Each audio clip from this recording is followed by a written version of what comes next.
Hey, my name is Osborne, and this is my submission for AGDQ 2026 for a Corgi's Cozy Hike any percent.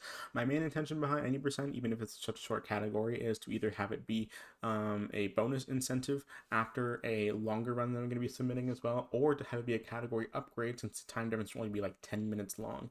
But generally speaking, this is a really lovely 3D collectathon platformer starring Corkster, the very own Corgi. This is a lovely game made by Scalisco and an absolutely amazing team behind it, and a really good speedrun because this Corgi has schmoves. And so we're going to get into those schmoves just in a bit. We're going to be analyzing right here the 612 that I have, which is 4 seconds off of record, and timing will begin once we load into a new save here. And so this is a wonderful bite-sized platformer, as they call it, and so I'm very excited to be showing it off here. Right off the bat, Corks are going to be spamming through some text in a way that is definitely not healthy for my arm, but we're going to ignore that fact for a minute.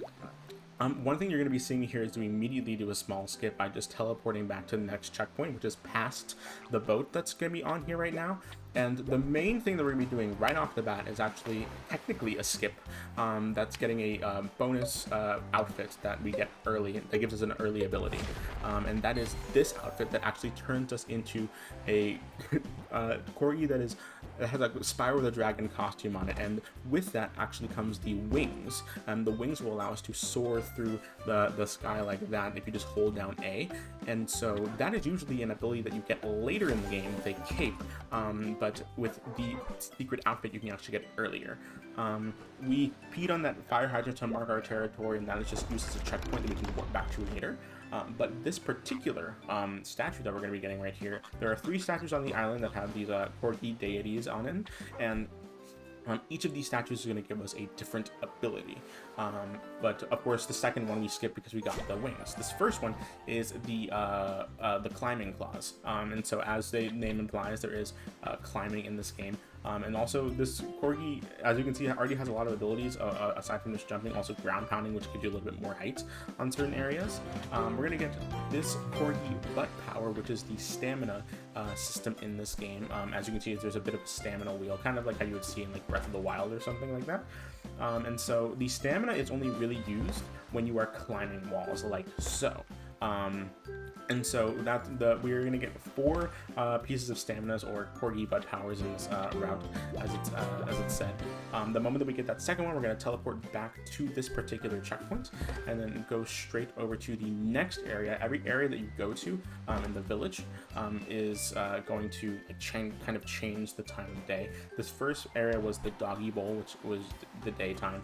This next area is the village, or peaceful pastures as it calls, and that's kind of like evening time.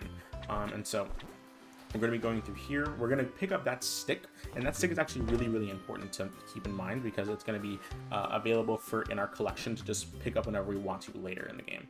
Anything that you pick up in your collection, you can actually just go to your collection menu, and then you can immediately spawn it in. And so that's going to be really important. We're going to going over here to Rainforest Retreat, and we're going to be pretty much skipping through this small little section right here by climbing up, and then using the height that we get from that climb to soar over to this bridge and through this area as well. This is a very lovely area in the rainforest.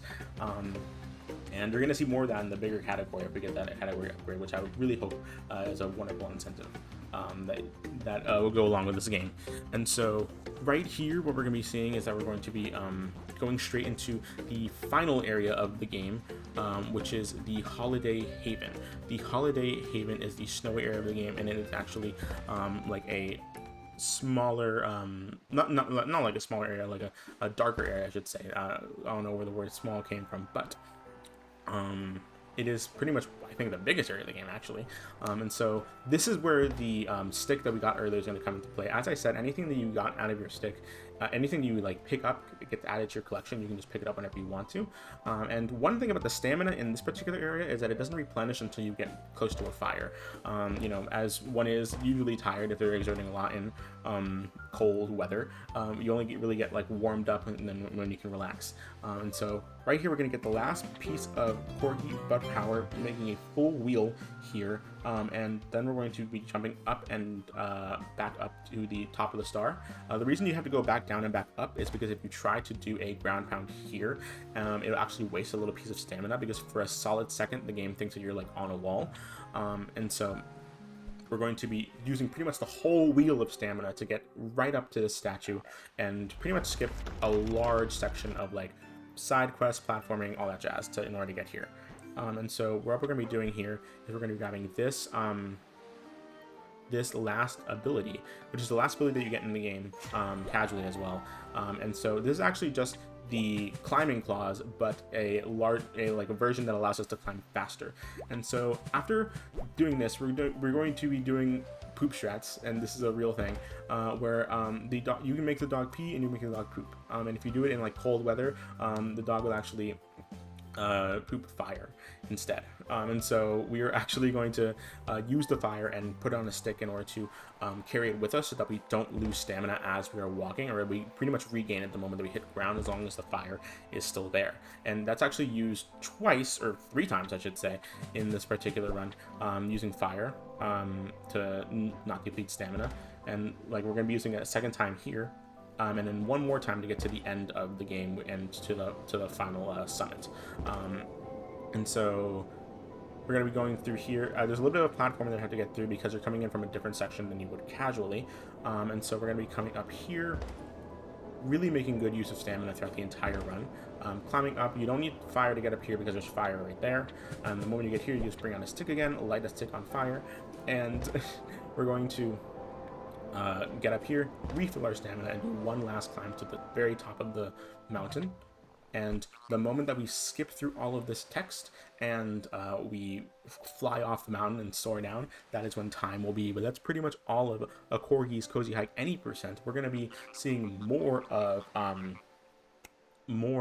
the game in like the longer category, all rescues, and I'm also submitting as well. And so make sure you stay tuned for that. So 3, 2, 1, time. Perfect. Yeah, that is a Corgi's Cozy Hike.